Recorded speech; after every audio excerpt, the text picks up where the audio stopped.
Polynomials का ये वाला क्वेश्चन छोड़ के मत जाइयो, बाद में पछताएगा।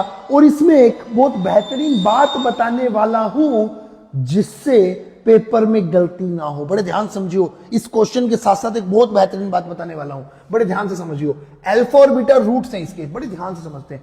अगर अल्फा और बीटा इसके रूट्स हैं, ठीक है, और क्वेश्चन में भी अल्फा और बीटा है, तो हम क्या चाहेंगे कि हमारी हर तरफ अल्फा बीटा हो, जिसमें हम खेले वो अल्फा बीटा में खेले, ताकि आराम से क्वेश्चन निकल जाए। जो चाहिए हम उसमें ही खेलना चाहते हैं, ठीक है। तो हम क्या लगाएंगे, alpha plus beta, sum of roots. Sum of roots क्या होता है, माइनस बी बाई ए। अब हर जगह अल्फा बीटा है, thank you God, thank you. अच्छा, product of root, product of root क्या होगा, अल्फा इंटू बीटा।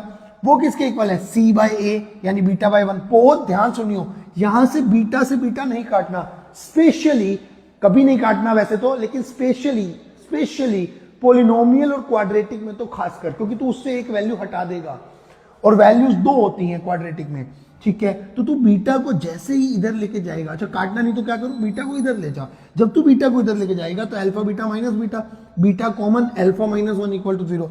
तो अब क्या होगा, दो चीजें प्रोडक्ट है, मल्टीप्लाई है, या तो ये जीरो, दो जीरो का प्रोडक्ट जीरो, या तो ये जीरो या ये जीरो, इधर दिस जीरो और दिस जीरो। तो बीटा इक्वल टू 0 और अल्फा इक्वल टू 1, दो वैल्यूज आई, इनमें से कोई एक वैल्यू होगी, दोनों भी हो सकती हैं। अच्छा, अब अल्फा 1, पहला केस लेता हूं जब अल्फा 1 है, 1 यहां रखा, 1 यहां रखा, ये बन गया। बीटा कितना आ गया, -2। पहला आंसर आ गया जब अल्फा 1 बीटा -2, पहला आंसर। दूसरा आंसर, बीटा 0, जब बीटा यहां 0 रखा तो alpha plus 0 equal to -l root alpha. कैसे पॉसिबल है ये कि अल्फा अगर 10 है तो 10 इक्वल टू -√10? ये केस पॉसिबल ही नहीं है, ये पॉसिबल तो रिजेक्टेड लिख के आ जाएंगे, rejected, it is not possible, so rejected. तो ये केस रिजेक्टेड, तो आंसर एक ही हुआ, अल्फा 1 बीटा -2। Thank you.